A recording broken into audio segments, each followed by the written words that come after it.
about it.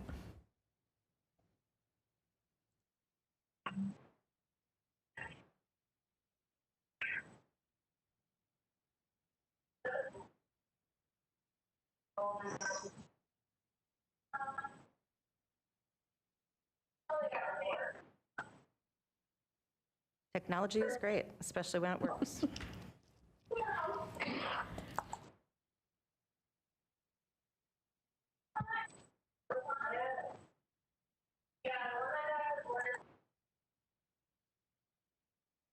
There we go. Shelley Dahlquist. Here. Matt Gilbertson. Laura Caroon. Here. Deb White. Here. Larry Seljevold. Here. Chuck Hendrickson. Here. Steve Lindaas. Here. And Mayor Carlson. Here. All right, if we could please stand and say the Pledge of Allegiance.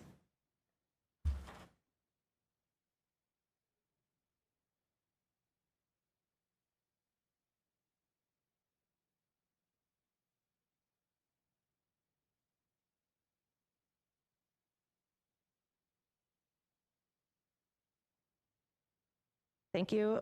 Do we have any agenda amendments, City Manager Molly? Thank you. And do I have a motion to approve the consent agenda? So moved, Deb White. Steve Lindaas, second. Okay, White and Lindaas. Any discussion? Could I get a roll call, please? Dahlquist. Yes. Gilbertson. Aye. Caroon. Yes. White. Yes. Seljevold. Aye. Hendrickson. Aye. Lindaas. Yes. Thank you. Okay, moving on to number 5, recognitions and presentations. We're going to have a presentation tonight from the Moorhead Electric Scooter Opportunity, and I'm going to turn it over to Mr. LaPointe from Downtown Moorhead, Inc. to give us a little bit of background. Yes, thank you, Madam Mayor. Appreciate the opportunity to introduce Kate Shoemaker from Bird. Bird's a national electric scooter company that has been going into a number, actually worldwide scooter company that is in a number of communities providing some micro transit opportunities. Kate approached Dan, Molly, and myself a number of weeks back and kind of shared a potential opportunity and introduction to what Bird is and how it may operate, and showed an interest in potentially coming into our community. So we are obviously very eager to learn more and hoping that Kate will be able to shed a little light and educate all of you on kind of what this is. I do feel personally, before I pass it to Kate, that this type of opportunity is pretty unique to Moorhead, especially as a growing community like we have. And a lot of our development, as I'll maybe state right now, is kind of sporadic. We don't have that core density that we're all striving to accomplish. But as we develop, and especially through our connections to the universities, across to, let's just say, the Soul Avenue Kitchen, Junkyard, Van A area, to the mall, to the Kassenborg block with Rustica and Third Drop Coffee, I think micro transit and micro mobility is a really unique opportunity for this community. So with that, I'll keep my introduction very short and sweet. We're thankful that Kate is joining us from sunny California. And Kate, we're eager to hear more. Thank you. Yeah, thank you for that introduction, and look forward to speaking with you all. I do have a presentation, but it's not allowing me to share my screen. So I can go ahead. Oh, now I'm the presenter.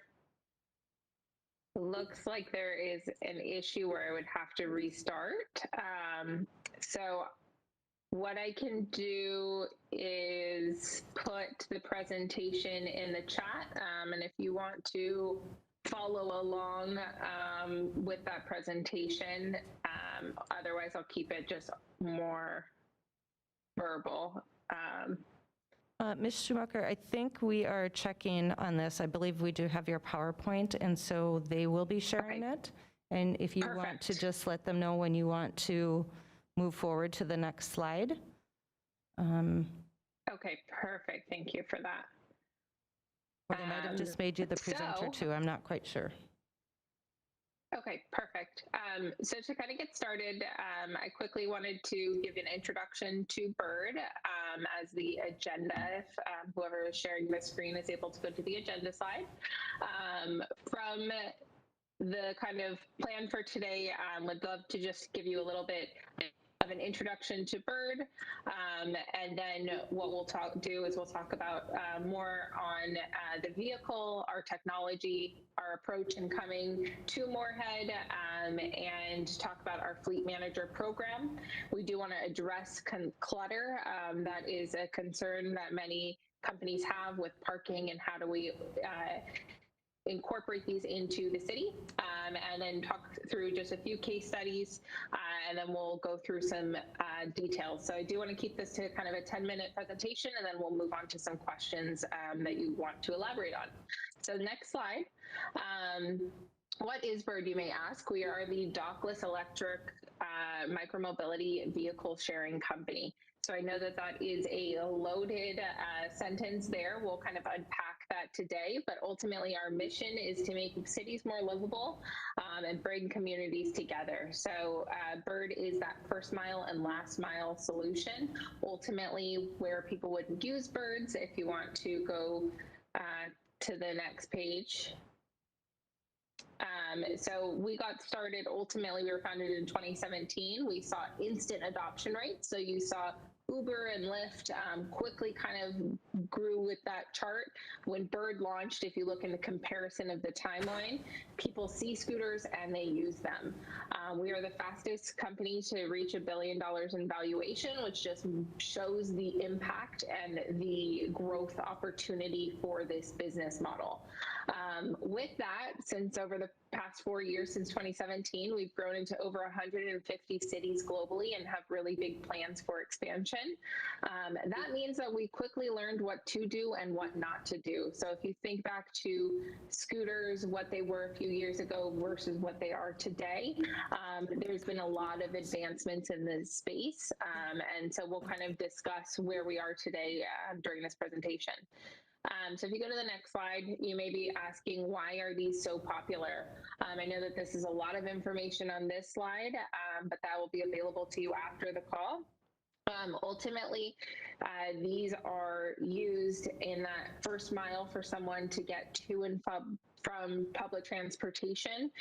It helps to reduce ultimately those single occupant car trips and get people moving around town. So we see actually an increase in those spontaneous spending trips, meaning that people are using these to get to and from parking, taking additional stops, and ultimately spending more money out in town. So if you want to go to the next slide. Ultimately, our dockless model, and when you look at scooters, we are dockless, and that's why I said we're going to address clutter later on in this discussion, because these vehicles are going to be placed in the public right-of-way in that furniture zone of your sidewalks. Those are going to be placed in groups of 2 or 3 throughout the city. These scooters will follow the rules of the roads of bicycles. If you go to the next slide. Ultimately, how you will rent these is that riders will download the Bird app. Those riders are going to sign a user agreement. They're going to upload their payment information, go through some safety and educational tutorials, and then they will also add their credit card as well. Once you are a user, you have to also verify that you are over 18. So we have an 18+ age limit. You'll ultimately find one of our scooters through the Bird app. You'll scan the QR code that will beep the vehicle and allow it to get going. And you're free to kind of go within our operating zone, and then you repark your vehicle. So if you go to the next slide. When we're looking at the pricing options, we have a few different pricing options. We have a standard pricing, which is $1 to unlock, and then a per minute fee.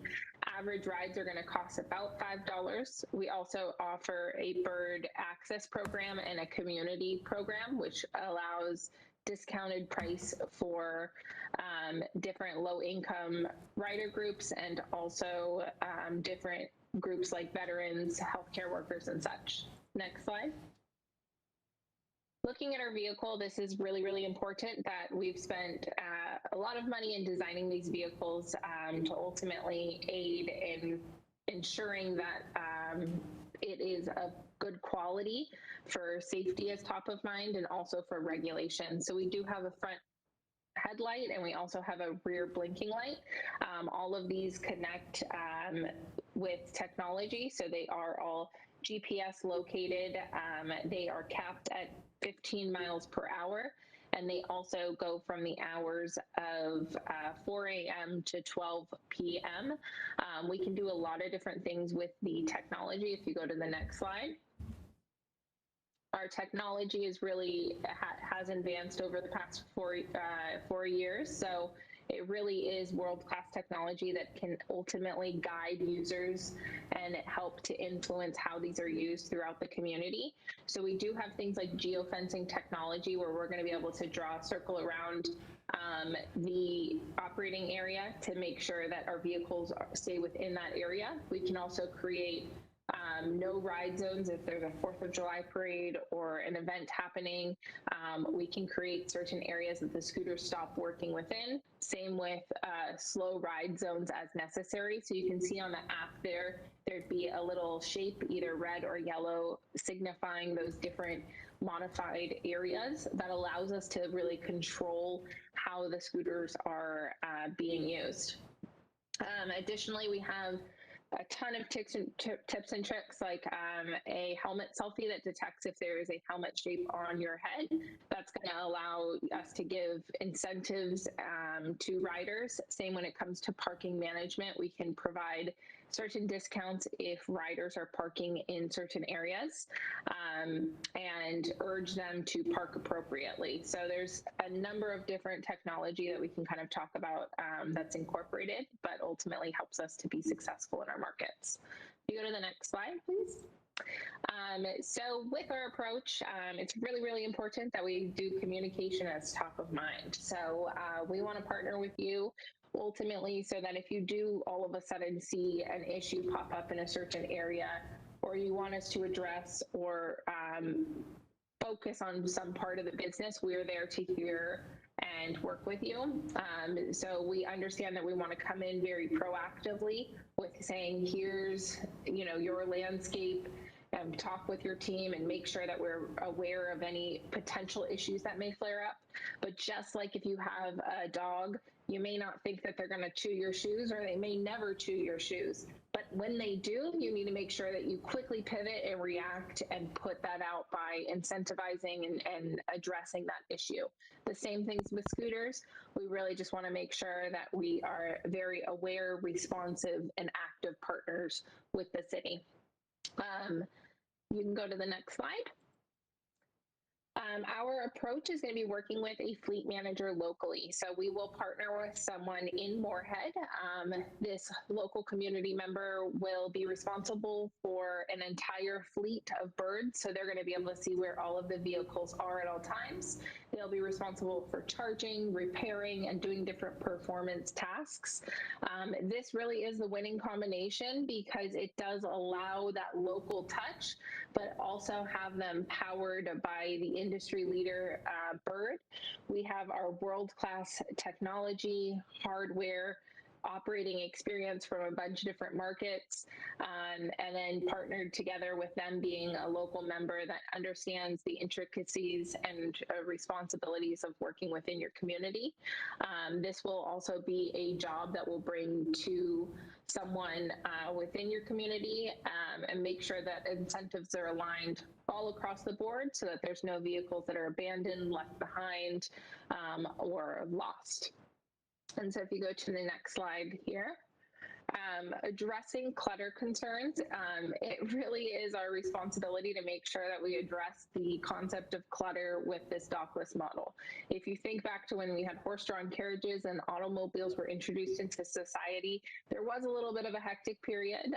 Bird has worked tirelessly to make sure that we address how do we make space in your community, whether we want to create some stencils on the ground to advise users where to park, making sure that we have educational content to educate ultimately those riders, do incentives like asking the rider to take a picture of a bird, showing where they've parked, giving discounts and rewards, like giving a 25-cent off if they park in the proper area.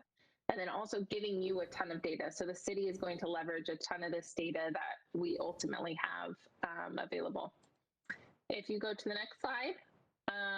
So communities are loving this. They're super excited that Bird is finally able to explore new communities that are as small as 5,000 in population, like Hartsville, South Carolina, all the way up to that 100, 200,000 population range. So we do have a number of similar communities that are opening up and are seeing really, really great response. And so if you go to the next slide here. To kind of wrap things up before we open up for questions, our proposal for Moorhead would be that we would be interested in coming with a fleet of about 100 birds and then growing from there. We want to start small and make sure that we're kind of controlled with the quantity that we have. So it'd be about 80 vehicles across the city. From there, we would increase as we see demand. We'd likely have 1 to 2 fleet managers and kind of stage those around universities, restaurants, retail, and make sure that we put a no ride zone on the campus until we've gotten approval, since they are private property. We would be looking to launch ASAP and go under the hours of 4 to 12. Ultimately, insurance, we would and liability, we would indemnify the city in case there were any issues, and we'd also add you as an additional assured onto our insurance policy. So with that, wanted to open up to any questions that y'all may have for me, and appreciate allowing time to talk. Okay, thank you so much, Ms. Schumacher. Do we have any questions? I'm not sure. I can't see if we have questions yet. I think Laura, you raised your hand. Councilmember Kroon. Thank you. Question, are these seasonal, or how does that work when we get a big blizzard? Yes, they are seasonal. So they will go off of the streets when there is severe weather, and they will be on the streets when it is safe for scooters to be on the roads. Okay, Councilmember White. Thank you. I have actually several questions. I've seen these quite a bit from my family that lives in the Bay Area and in DC. And I'm glad you touched on the issue of clutter, because that's been especially early on, a lot of places where sidewalks were blocked. And of course, it also then raises ADA issues. And I do know that it's getting better, but I wondered, I know you require now that they take a picture afterwards, but it sounds like, are you just sort of doing incentivizing good behavior, or is there anything punitive, like if somebody isn't putting it in an appropriate place, or they take a picture and you can see that it's in the middle of a sidewalk, that there would be any punitive measure? So I'll let you answer that, and then I'll ask my other questions. So we can restrict users from being bird users, so we can restrict accounts. Ultimately, what we would want to do is work with your law enforcement, that if they did see that happening, directly kind of approaching the individual and then communicating back with us if that's something that we need to work on. We do have some technology within the scooters that will signal the fleet manager if the vehicles are being moved without being unlocked. That may signal that someone has properly parked the bird, but then then maybe a vandal or something has come along and grabbed the scooter and chucked it out of its park zone or done something weird with it, that fleet manager is going to get that notification and is going to react immediately to go figure out what's happening. So that's been something big that's really helped. Also, the fact that our operating model used to have where you would get, a few bucks if you went to go pick up a random bird, you'd get paid by charging it and then redeploying it. Now the fleet manager is in charge of the entire fleet. So it's kind of their responsibility as they're driving around the city throughout the day to make sure that all of the vehicles are placed properly and evenly sparsed throughout the city. So we give them a nice set of different alerts and dashboards to help manage and monitor where and how the vehicles are placed. Great. And then a couple of other things specific to our area. So I know that the expectation is that these are on the road and not on sidewalks. And I know in a lot of other cities, they have more bike lanes. We don't have as many yet. We're working at making it a more bike and pedestrian friendly. And also in our downtown area where most of the driving would be, we still have neighborhoods with some pretty poor quality streets. And so if you could talk a little bit about that in terms of, the road surfacing and the types of bike lanes and things like that. And then also, I'm sure you know that, we are a border city with Fargo, and are you planning on partnering with Fargo as well? Because otherwise, wouldn't it be the case that they would not be able to drive it into North Dakota? And so if somebody wanted to, go from our downtown to their downtown, unless you were partnered with Fargo, then that wouldn't be accessible at this point, right? Yes, so we are planning on both of those. The answers to those is kind of the chicken before the egg. So we are planning on partnering with Fargo, and we are in discussions with them. So hopefully both move forward. But if one or the other decides to move forward, we are able to restrict the use of the vehicles within just the operating zone where we allow them. So think of it as an invisible fence that is able to go around the area. The scooters can go freely within that invisible fence area. And so they wouldn't be able to enter into their territory unless we have approval. The same goes for when you're chicken before the egg with bike lanes. You kind of have to sometimes create the need to update infrastructure prior to putting funding towards it, or else you may never get there. But the vehicles will kind of go in shared roadways or in bike lanes, and can also go on side streets. So places maybe through like a neighborhood may feel safer, but in general, we do feel good that you have the systems in place that we would need to see good ridership. And if I can, Councilmember White, and I should have stated this early on, and maybe Dan Molly, our city manager, will make a statement too. We have had good conversations with Kate, including connecting them to our engineering department, our police department, many of our department heads. So a lot of these details that are being asked tonight, I think are really great questions. Certainly before, any considerations taken, we'd want to address any concerns too. So I know MetroCog has had some conversations. Fargo has had conversations too. So a lot of good things happening in this conversation. Great, thanks. That was great to hear about this. Okay, Councilmember Seljevold. Are the hours fixed by you? You said from 4 to 12. Okay. Are you flexible on those? Can it be changed? Yes, it can. Okay. Thank you. And Councilmember Gilbertson. Thank you, Madam Mayor. Thank you, Katie, for the presentation. I had the privilege of riding one along the beach in San Diego. Seems like a great fit for the beach along San Diego.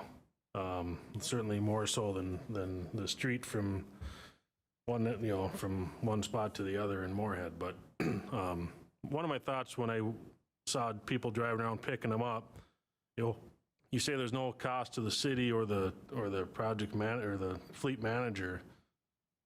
Is that business model sustainable for 100 fleet, for 100 fleet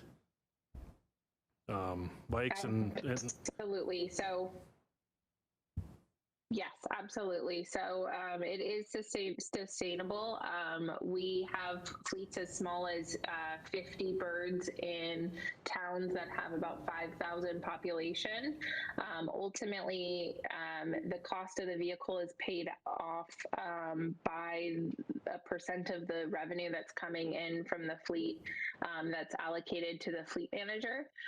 So there is kind of, we've worked out the financials where we're seeing high success with this program with the fleet manager versus having a service center in each community and town. So we are seeing very strong signals in a lot of smaller communities and have a lot of confidence that this would be a long-term play season after season. do you have many places that are just seasonal, like we would be? And yes, we're active in Sweden, actually, which is very seasonal. And then also in many places like, in Colorado and such, that's snow. And we're going to be launching in, very many seasonal markets. Thank you. Any other questions or comments? I want to make sure that City Manager Molly has an opportunity to speak since Mr. LaPointe brought your name up. Certainly, thank you. So, this was, Kate was asked to share tonight by way of bringing information before the City Council. So this is on the table. This is an opportunity that's been brought to us, an investment here in the community. We have spoken with traffic engineers, public safety, John Shockley's office. The next step, if interested, is the council isn't being asked to approve or not approve, but a next step would be to provide direction as to whether you would like staff to proceed with this opportunity or not. So whether that happens tonight or at another time is fine, but wanted to put the information in front of you and request that. One thing that would be key is a franchise ordinance that would utilize, that would allow the scooters to utilize the public right-of-way for transportation and parking the vehicles. Wonderful, thank you so much. Ms. Schumacher or Mr. LaPointe, did you have any other final words? No, just if there are any lingering questions or anybody wants to have a side conversation with me, feel free to reach out to me directly at kate.shoemaker@bird.co. And my phone number is also available in that presentation that we can circulate to the group. Cool. All right, well, thank you so much for the presentation. It's very intriguing. I think we'll probably have some continuing discussions and keep you posted. Thank you for the opportunity. Yep, thank you. Thank you. Okay. So moving on, and I was remiss in not reading this, primarily because I wasn't able to find it right away. But I do want to read that. My name's Shelley Carlson. I'm the mayor of Moorhead, and the City Council is holding its regular scheduled meeting using virtual meeting technology under an emergency declaration due to COVID-19. I am in the City Council chambers along with Councilmember Gilbertson, the city manager, city attorney, city clerk, and a few other staff members, and 3 members in the audience. Council members, the rest of them are attending remotely. Any public comment received prior to this meeting will be read as part of the record during the applicable agenda item. The public may participate during the meeting by calling 218-299-5001, and public input will be taken by a staff member provided to me to read during the meeting. Or you may request that your call be bridged to the virtual WebEx meeting and speak directly during our public hearings or the citizens addressing council agenda item. Again, that public comment line is 218-299-5001. If there's no answer, please leave your message and a callback number. All right, so moving on to number 6, approval of the meeting minutes. Do I have a motion and a second for the approval of meeting minutes? So moved, Deb White. Steve Lindahl, second. I have a motion and a second. Any comments about the March 8th meeting minutes? Hearing none. If I get a roll call, please. Dahlquist, Yes. Gilbertson, Aye. Caroon, Yes. White, Yes. Seljevold, Aye. Hendrickson, Aye. Lindos. Yes. Meeting minutes have been approved. Do I have, City Clerk, are there any citizens wishing to address the council on the line at this time? None at this time. Citizens addressing the council? Okay. Then moving on to public hearing regarding changes. Wait.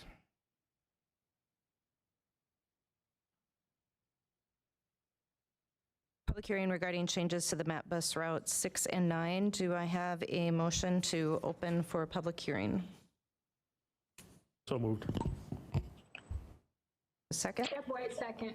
Okay, Madam Clerk, could I get a roll call, please? Dahlquist, Yes. Gilbertson, Aye. Caroon, Yes. White, Yes. Seljevold, Aye. Hendrickson, Aye. Lindos. Yes.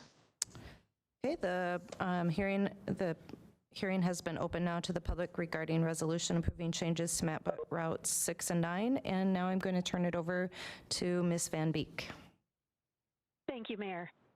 So tonight's public hearing is about route changes to Route 6, which travels through Dilworth, and Route 9, which serves southeast Moorhead by the Sanford, Menards, and Vista Center area of Moorhead. We've had a couple of requests for changes. The Dilworth has contacted us because of a new area to the east on 14th that they would like to be able to reach with the bus routes, and also the Moorhead Public School Department has contacted us about the Vista Center and moving the bus stop closer, and so that students don't have to cross busy 34th Street in order to access that building. Currently, we are in the process of doing our 5-year transit plan, and we have SRF Consulting working with the Metropolitan Council of Governments on that plan. And so we have been receiving input from the citizens during that process. The consultants have reviewed the changes that we're recommending tonight, and they have also indicated that they should be reevaluated at the time when the transit plan is complete to see if they are still good with the recommendations that will be made in that plan. So I've got some maps I can share with you, and if that's okay.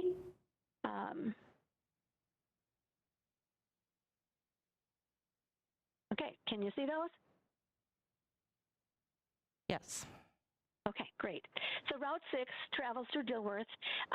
The current approved route is actually on detour, and we are on detour because of the closing of the Highway 10 frontage road and 34th Street with that concrete barrier that was put in. And so we've been on a detour for quite a while. So one of the major changes to Route 6 is actually to change the route direction and reverse it from the original plan. So I'll show you what the proposed route here looks like. So basically, both Route 6 and Route 9, they hub out of the Dilworth Walmart. That's where transfers are done between Routes 6 and 9 and Route 4, which travels into Moorhead and into downtown for the Met Bus Transfer Center that's downtown. So the buses would now no longer serve Cashwise and would travel into Dilworth on 3rd Avenue and then go backwards from the way they're going now, go further to the east to reach the new restaurant and memory care center and mall that they have developing out on 14th Street, travel back, go to the Hauge Estates area and by the Red River Recovery Center, and then travel back onto the frontage road and go by CVS Pharmacy and then back to Walmart. So reason that we are pulling out the bus route from Cashwise is mainly due to the fact that to get further east and keep the bus route 30 minutes so that it can transfer at the Walmart station, we needed to gain some minutes. And so that, since they have a grocery store at Walmart and that is located in Dilworth, that is going to be the main grocery store. We like to have a grocery store on every route without having to transfer between buses. So that is one of our goals for that route. The other route changes are to Route 9, and I'll pull those up here so you can see them. So Route 9 also pulses out of the Walmart in Dilworth and then travels through the Cashwise and Target area and then goes south by down 34th Street and goes by the middle school and to Stanford by some housing and over by Menards and the academy, the career academy that the school operates there, and then back down 34th Street and back to Walmart. In this case, in order to reach the Vista Center without having to cross the street of 34th Street due to that high traffic, we are just reversing the direction that we're traveling so that we're on the west side of 34th Street and so that we can drop passengers closer to where they need to go there.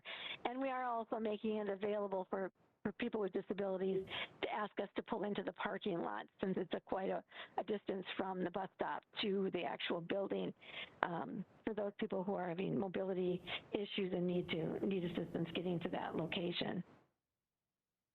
We also are not going to go quite as far west. We've asked the school district if we can use their drive that's on the east side of the Career Academy between Menards and the Career Academy here.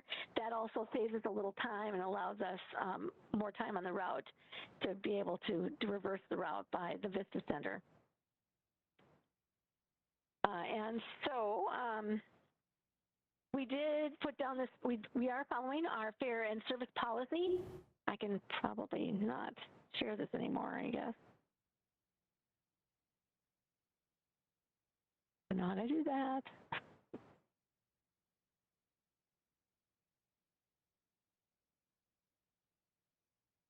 I don't know how to end sharing.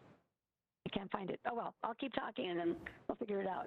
So under our fare and service, thank you, our fare and service change policy, we do have to hold a public hearing because of the fact that reversing the route has changed the mileage a certain percentage and requires us to have a public hearing. And notices were published in the newspaper and they were sent out to social media and Rider Alert posted the buses. And a display was put up at our ground transportation center so that people could see what the changes were. We have not received any comments in advance of the public hearing, with the exception of a call from the manager of Cashwise asking if Route 6 could take 34th Street to Highway 10 instead of turning on 3rd so that it could stop on 34th Street to serve Cashwise. And our Remix software indicates that would add another minute to the bus route and would be cutting it pretty short, and especially in the winter. So we would not recommend that that we make that change.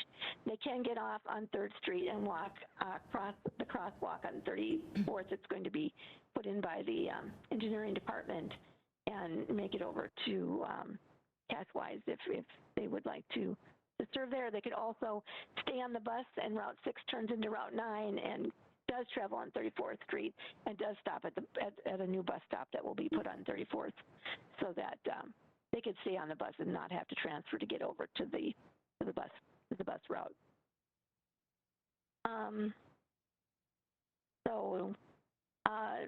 I did meet with the Dilworth City Council, and they held a public hearing on March 8th, and they did also not receive any comments on the route changes, and they did recommend to Moorhead City Council approval of the changes to the routes. And I'd be happy to answer any questions you might have. Okay, thank you, Ms. Van Beek. City Clerk, is there any individuals from the public that are on the phone that have any comments related to this public hearing? No callers at this time. And none on the WebEx bridge? Correct. Okay, all right. Well, with that, I would like to entertain a motion to close the public hearing. So moved. Second, Seldroll. Okay. I have a motion and a second. Could I get a roll call, please? Dahlquist, Yes. Caroon, Yes. Gilbertson, Aye. Seldrovold, Aye. White, Yes. Hendrickson, Aye. Lindos. Yes. Okay, the public hearing has been closed. Could I get a motion on item 9A, the resolution approving the changes, and then we will have discussion after the motion is made. Steve Lindos moves approval. I'll second it. Seldroll. Okay, could I get a roll call for the resolution? Gilbertson, Aye. Dahlquist, I thought we Oh, wait, had I'm sorry. I conversation apologize. discussion Is there any before, 'cause I had discussion? a Yes. question. Thank you. Yes, we have the resolution. Now is there discussion? Questions or comments?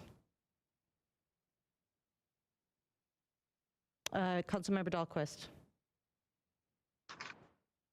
Thank you so much for the presentation and all the work to move things around and trying to be accommodating.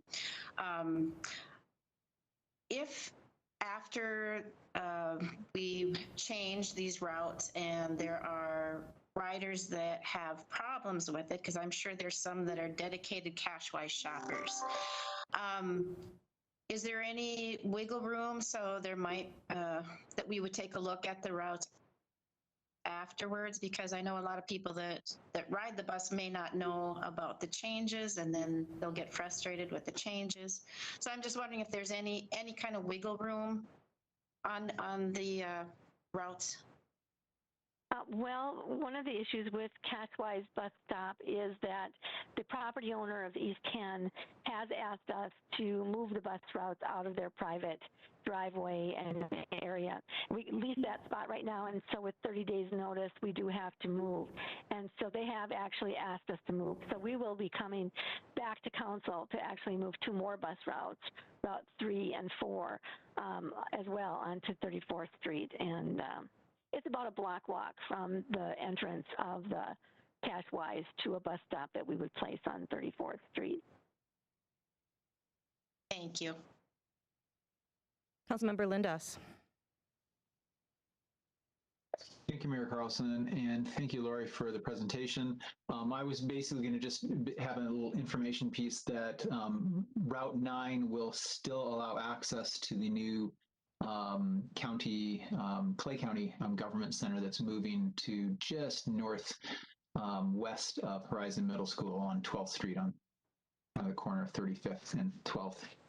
And so that we still maintain access via public transport to Clay County facilities, which is really good. And I echo council members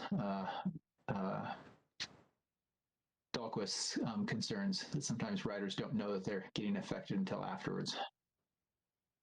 But we're trying to do the best.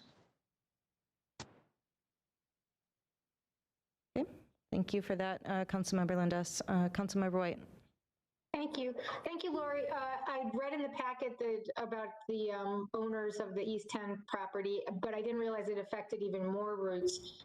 Is there a reason why they've decided to no longer allow us to have access? And is there, again, any chance that that might change? Because it does, I could just see somebody carrying a lot of grocery bags. That's, just makes that more difficult.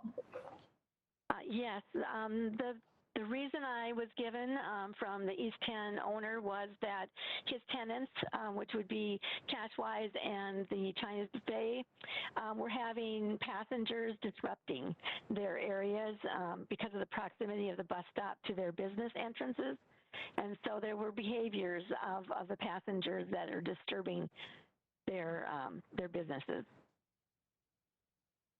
So I have asked them if there are any other solutions we could have. They talked about moving the bus stop elsewhere on the property, but you know, anywhere we would move it, we'd still have similar issues with proximity to businesses. And even at the like Cashwise Liquors area there's really no sidewalks or areas that you could traverse to the bus stop. So one of the things that the owner did do was compare the bus stop proximity to the entrance of all the other grocery stores in Moorhead, and he felt that it was very similar, about a block walk to most of the bus stops from the door of the grocery store to where the stop is at, and which would be fairly close. You know, there's about 0.7 miles to 1 mile is, or 1.7 blocks to 1 block is kind of average for a bus stop by a grocery store in Moorhead. I did ask him if he would consider allowing bus route number 3 to continue to go to Cashwise, because Route 3 serves the college area. And actually, Route 1 that travels through Concordia turns into Route 3, and so we don't have a major grocery store on routes 1 and 3 any longer if we can't go into Cashwise. Target is on there, but it's not a major grocery store, you know, with all of the features that a grocery store has. And so it did sound like they would consider that. We go back to charging fares April 1st, and we feel that some of the behaviors of the passengers will decrease when we load passengers at the front door and they need to pay a fare, and we can better monitor the behavior. So we do think it'll improve April 1st, and that gives us about 30 days to see if it improves enough where they feel that maybe the bus, at least bus route number 3, could continue through their parking lot. The other option they talked about was, and that was more of a can you do it right now thing, not necessarily a consideration for future, was what about stopping the bus from pulling into the parking lot at 9:15 at night? Because we operate till 11:15 at night, since most of the issues happen in the evening. So there are some discussions on that. But trying to make Route 6 specifically go back into Cashwise, even if we were allowed, would be very difficult to do and keep that bus stop, you know, pulsing with the rest of the routes on a 30-minute schedule. Hope that answered your question. Thank you, Ms. Van Beek. Is there any other questions or comments? Okay, seeing none, I have a resolution to approve the changes to bus route 6 and 9 in a second. Seeing no discussion or questions, could I get a roll call, please? Gilbertson, Aye. Dahlquist, Yes. White, Yes. Caroon, Yes. Lindas, Yes. Hendrickson, Aye. Seldvold. Aye. Okay, the resolution has passed. Thank you, Ms. Van Beek. Moving down to number 16 on the agenda, the rest of the items are on the consent agenda. We have a resolution to execute a purchase agreement for Maple Court Townhomes. Could I get a motion to open this for discussion? A motion for this resolution? No? Do the So discussion moved. first? Okay. Okay, I'm sorry. Really trying to learn these Robert's Rules of Order. So I'm going to turn it over to Mr. Joshua Huffman to discuss the purchase agreement for Maple Court Townhomes. And I do have 2 questions, actually, when it gets to that point. Excellent. Thank you very much. Good evening. Thank you, Mayor and Council members, for having us this evening. I am the Community Development Program Administrator for the city. With me tonight is Dawn Bacon, the Executive Director for Moorhead Public Housing Agency. The Mayor and City Council are asked to consider authorization to enter into a purchase agreement to acquire 17 units of the Maple Court Townhomes Affordable Rental Housing Development. The acquisition opportunity is available to City Moorhead under a right of first refusal with favorable terms to enable the city to provide provide home ownership opportunities for low, moderate income households. The Mayor and City Council are also asked to consider approving Moorhead Public Housing Agency's purchase of 17 units of Maple Court townhomes. Moorhead Public Housing Agency wishes to acquire the remaining 17 units of Maple Court in order to diversify its housing portfolio and achieve greater economy of scale with administrative and operating services. This acquisition is consistent with the mission of the MPHA. While MPHA does not receive the extreme discount provided to the city for the tenant ownership conversion, MPHA has an agreed upon purchase price, and the MPHA board has approved a purchase agreement pending city council authorization. As far as the City 17 go, negotiations with the developer have progressed. We're ready to execute a purchase agreement with the seller. There is still more process remaining with Minnesota Housing Finance Agency before we can close on the acquisition. Next steps, Minnesota Housing Finance Agency is still processing that request for action that we submitted at the council's direction. Their approval is required to move forward with the acquisition. The purchase agreement right now is in substantial form. Minor amendments may be suggested by MHFA after they've had the review completed.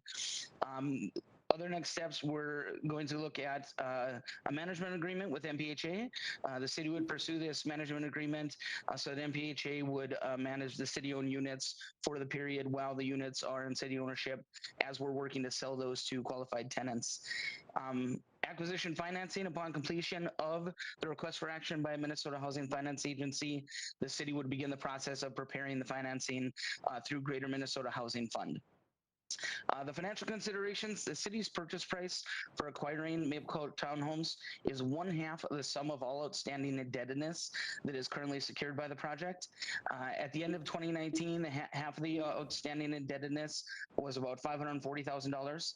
The debt figure will be reduced by additional payments that have been made to date. The 2020 balance will be available upon completion of an annual audit. The estimated cost of current necessary repairs is just over $60,000. Undertaking the acquisition of this project would require the city to finance approximately $606,000.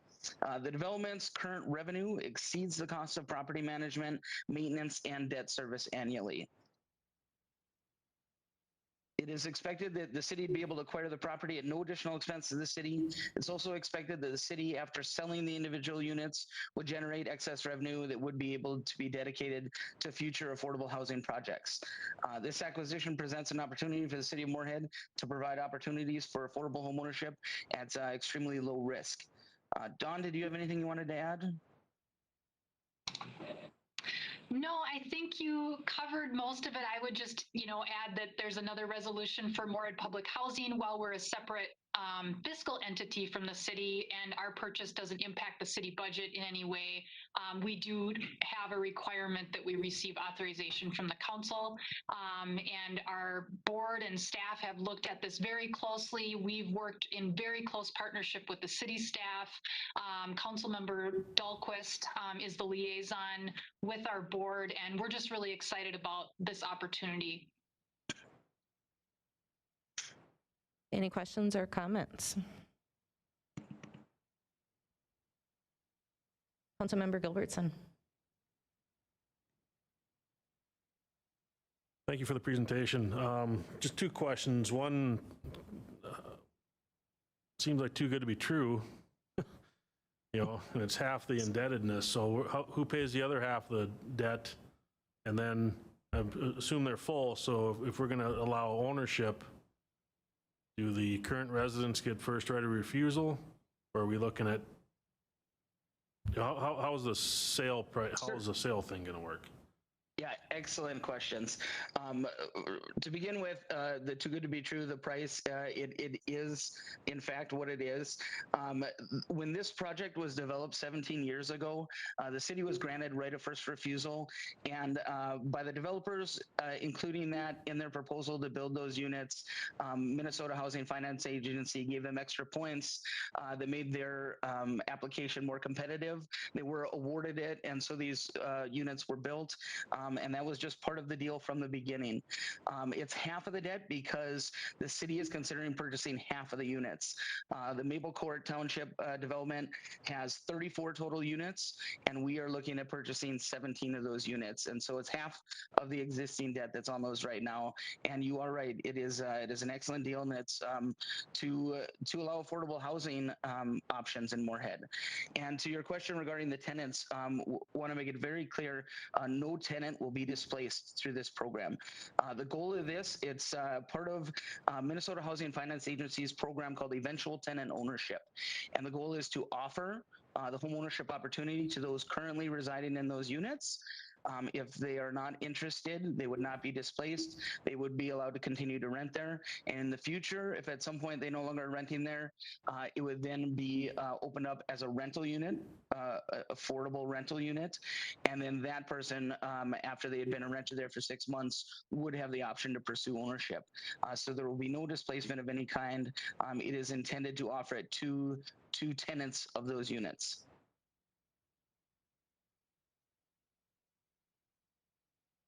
Okay, seeing no further questions from Councilmember Gilbertson, Councilmember Dahlquist. Thank you, Mayor. I just want to thank Mr. Huffman and Ms. Bacon for all the work you've done. This is amazing. Everyone knows that, being able to own a home, you're making that happen, and the pride that people have and taking care of the property. I'm just so thrilled. Thank you so much for all your work and the board's work. And we have great members on the board. Thank you, everyone. Any other questions or comments from council members? Okay. And Ms. Hanson, did you want to read this, or did you want me to read it? Okay.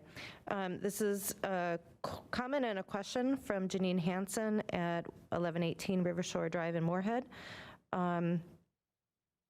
Number one, I agree with helping people go from renting to home ownership, but does the city need to facilitate this, or could Maple Court owners facilitate this? That's an excellent question. We do feel it's important that that the city undertake this, and the reason for that is that this is the only way that we see these units remaining affordable and remaining and opportunities for affordable ownership. Right now, the Maple Court development is a low-income housing tax credit development. There's a 30-year compliance period during which they have to remain affordable housing. Right now, that's about 17 years into it. So there's another 12 years remaining. Currently, the owners of Maple Court, of the Maple Court development, are required to continue the 12 years at affordable rental units. At the end of that time, there are no restrictions. They could be sold at full market value, and there's the real chance that it would not continue to be affordable housing in the community. So we feel by taking this step, it's a way to keep those affordable and to have that long-lasting impact in Moorhead. And I want to also point out that the Maple Court sellers, the owners, have been extremely supportive of this. They've encouraged us. They've worked with us to make this happen. They're supportive of this as well, and have really worked with us to get to this point. Okay, thank you so much. I see Ms. Hanson's head is nodding, so I don't think she has any additional questions or comments. So, all right, thank you. Now I think I can ask if there is a motion for this resolution. I believe that we could do 16A and B at the same time. Steve Seeing Lindos the will head move nod, yes. approval on 16A and B. Okay, I have a motion. Second. And Councilmember Dahlquist second. Any further discussion or comments? See none, could I get a roll call, please? Dahlquist, Yes. Gilbertson, Aye. White, Yes. Caroon, Yes. Lindas, Yes. Hendrickson. Aye. Hendrickson? Aye.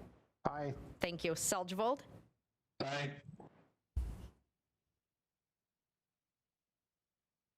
Okay, I think That's it. Motion or resolution has passed. Thank you so much, Mr. Huffman and Ms. Bacon, for your presentation tonight, and for ensuring that we still have affordable housing in Moorhead. I agree with Councilmember Dahlquist. I think this is a fantastic program that you guys have developed and figured out for these townhomes. So, right. So moving on to number 19, Mayor and Council reports. Any council members wish to report on what you've been doing? Councilmember Dahlquist. Thank you, Mayor. I just want to remind Moorheadians that if you see something that needs to be fixed, taken care of, or applauded, to contact the city, your council member. Even if you end up just calling someone by mistake, they're going to send you to the right people that'll address the issue. We just had some complaints of things, and I'm just so happy that they contacted us. And I just want people in town to know that if you see something, let us know, good or bad. And we do have that award that we'd like to give out. I don't know if we've had any recommendations for that, but just let us know. Or if you just want to ask us a question, just tell us how we're doing. I just want people to remember that they can contact us if they have anything good or bad to say. Thank you. Thank you, Councilmember Dahlquist. I would concur. I think our city staff is excellent at helping find solutions to issues and problems. And of course, everybody likes attaboy. So yes, please call for those too. Councilmember White. Thank you, Mayor. I just wanted to give an update first on our Cass Clay Food Partners. We had our meeting last week. We discussed ways of integrating food system initiatives into planning documents. And so they're going to be sharing documents with the folks at Stantec and some of our city staff on how other cities have integrated these into their comprehensive plan. So maybe we can get some ideas from some of those. City Manager Molly has also added one of the representatives from Cass Clay Food Partners to the Comp Plan's Resiliency Focus Group. So Janice Tweet from Great Plains Food Bank has agreed to serve in that role. So thank you, Janice. She's a Moorhead resident and was willing to do that. And then Fargo is actually working on revising some of their policies regarding boulevard gardens. And so we had a discussion about what we might change in Moorhead as well. More to come on that. One of the things I know I spoke with City Manager Molly, and they're considering this, is that we might look at eliminating our permit fee that we have currently for people who want to use who want to have a boulevard garden. At our Human Rights Commission last week, one of the things that we talked about was some of the policies that are being proposed to limit voting rights in the United States. And so, unfortunately, we have the sad history of disenfranchising people in the United States that's really rooted in racism and sexism and other forms of oppression.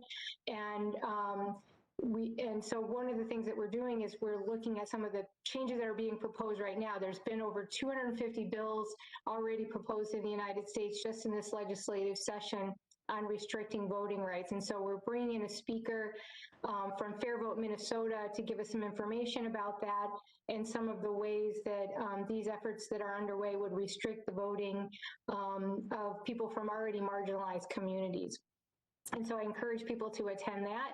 And then just a little milestone I wanted to mention, if some of you may have seen it, Junkyard Brewing, one of our great Moorhead businesses, is actually going back to doing on-site sale this week. And I don't want to just, not trying to play favorites here, but I just wanted to point it out in terms of the progress that we're starting to make, that, we still have a long ways to go to get through this pandemic, but we are moving ahead. And I just wanted to take the opportunity to thank our local businesses, because I know how challenging this has been. And I'm sure we all really appreciate the efforts that they've made to not only stay in business, but to do things along the way to make sure that they're protecting the health and safety of our residents. So just wanted to pass along that nice milestone. Thanks. Thank you, Councilmember White, for the invitation and also for the kudos to our extremely amazing Moorhead businesses and other amenities. We are doing a great job over here. So, Councilmember Lindas. Thank you, Mayor Carlson. And just to echo both Councilmember Dahlquist and White, we all do much better when we have more ideas and we're all working and pulling in the same direction. And I think that's the Moorhead spirit. I'm incredibly amazed sometimes by the acts of niceness that I see being done. That's not to say we're all perfect. There's sometimes bumps in that road, but along that line of being inclusive and sharing your ideas, and I mean everyone's ideas, because it's so important. We to get as many different ideas as possible out there, is that the Clay County, so both MetroCog and the county planning that I sat in the last month, the MetroCog is facilitating the Clay County's comprehensive plan, and it's a comprehensive transportation plan, but that really incorporates a whole bunch of things. So don't just think cars when you think transportation, think buses, think bikes, think scooters now.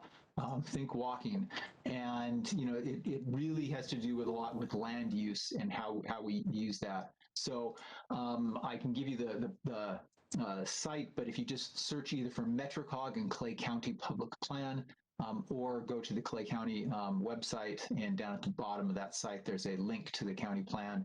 And I think we even have a link on the city webpage. It is the county, but we're part of the county, and your input is vitally needed. So that survey is open until April 16th, I believe. And there's also an opportunity tomorrow. So if you jump on right now, you can register for one of 2 sessions to participate. And I think the one session is at 12:30 and the other's at 5:30. Again, the idea is to provide ideas of making our community, our county, better and stronger. And with that, I'm done. Thanks. Thank you, Councilmember Lindas, and thank you for bringing up that survey. I just took it the other day, and it took less than 5 minutes, and it's a really important way for the county, of which Moorhead is the biggest city, obviously, to gather information on how next steps for moving forward. So thank you for mentioning that. Any other council member wish to provide any updates? Okay. I have a few. First of all, I wanted to thank Councilmember Seldeveld for inviting me to his Kiwanis Club at the wonderful time of 7 a.m. We got to chat with, actually, surprisingly, a lot of people who get up very early to go on a Zoom call. It was pretty incredible to have a great conversation with those folks. So thank you, Councilmember Seldeveld, for that. I also did coffee with seniors. We had a very small, intimate group of individuals, which elicited really good conversation and some really good questions that we were able to follow up with those individuals. And I know that myself and a number of our council members too also attended former Mayor Judd, now Judge Judd, his investiture on March 11th. So congratulations to Judge Judd. And I also spoke with Pete Christopher from Habitat for Humanity. They are going to be doing 4 builds in 2021, one of which is going to be in Moorhead. And I am looking forward to being part of that with their women's build, and invite my other fellow council members to join on one of the builds that they are going to be doing. I told Mr. Christopher that I'm really good at, I know how to hold a hammer and pound a nail properly, but get me around power tools and you might need a lot of safety mechanisms in place, but I am willing to try and excited to learn. And absolutely thrilled that they're going to be building one of their homes for a recipient here in Moorhead this summer. And the last thing is the library needs assessment along with the county survey. I still encourage people to go to the Moorhead City Library, and I believe we have a link on our Moorhead City website too for the library needs assessment. They're still collecting information to gather input on what we would like to see in the future for our Moorhead Library. Those are all the updates that I have. So now I'd like to turn it over to City Manager Molly to give his updates. Thank you, Mayor. First, I just want to say last week I managed to take a couple days away with our family, and I just wanted to thank you all for being so supportive. There were a couple times that I tried to I'd get sucked into my email, and I can't tell you the messages that were something like, get your act together and get back to what's important, and the staff too. So I really appreciate that, and really came home feeling rested, grateful, and just really appreciate all of you. So thank you, Moorhead. I do want to mention that, so earlier this month, the president signed the American Rescue Plan, which includes $350 billion for state and local government relief. The city of Moorhead is pleased to see that we will be receiving about $6.65 million to offer relief and related to COVID revenue losses, and to provide any sort of stimulus to the community. We expect the assistance to come in 2 installments, one in May of this year, and then the next in 12 months in May of 2022. So we have until December 31st of 2024 to spend the funds. So we look forward to working with the City Council to program the support and include that in our budget process. So we have some time and to look through the critical needs that we have to help us get through what we expect to be quite a hangover on this pandemic. So if you have any questions or you're hearing anything about that, I think, one thing that's a little different than the relief, the assistance we received, or that the county received and the state received a number of months ago, is that we have time to plan it, which will be really a great way to honor the taxpayer and the folks that actually put this money in. It is their money, after all. So, and that's about it for my update. Thank you, and we are really happy that you took some time with your family. You work so extremely hard on weekends and evenings, so we are really grateful that you had that time with your family. So, all right, I'm going to be asking for a motion to move into executive session pursuant to Minnesota statute section 13D .04 for labor negotiations, and a resolution to approve labor agreement and memorandums of understanding between the City of Moorhead and the International Association of Firefighters Local 1323 Battalion Chiefs. So do I have a motion to go into, City Attorney Shockley? Madam Mayor, you would just want a resolution to approve A. B, we'll wait till we come back out of executive session. Okay. So a resolution just for executive session pursuant to Minnesota statute 13D .04 for labor negotiations. Steve Lindas moves to go into executive session. Second, Karoon. Could I get a roll call, please? Dahlquist. Yes. Gilbertson. Aye. Karoon. Yes. White. Yes. Seldgevold. Aye. Hendrickson. Aye. Lindas. Yes. All right, we are now going to go into executive session. We'll come back and resume afterwards.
we are back, but I want to, I believe Councilmember Gilbertson is going to be calling in.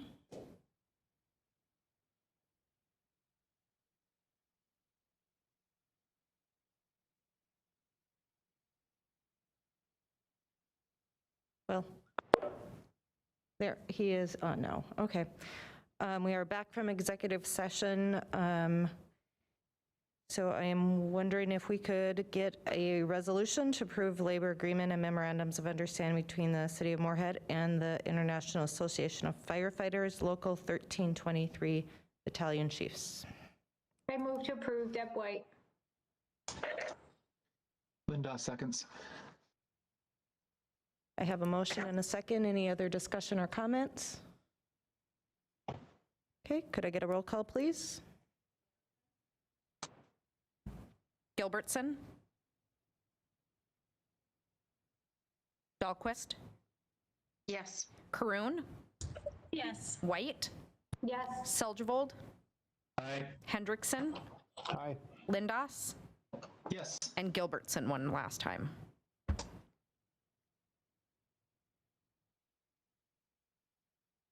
Aye. Thank you. All right, resolution passes. Moving on to agenda number 22. Any new business? There is none. Okay. Number 23, any citizens addressing the council? Any on the phone or WebEx? None. No? Okay. All right, with that, City of Moorhead, we are adjourned on 6:55 p.m. on March 22nd. Have a great week and enjoy the spring.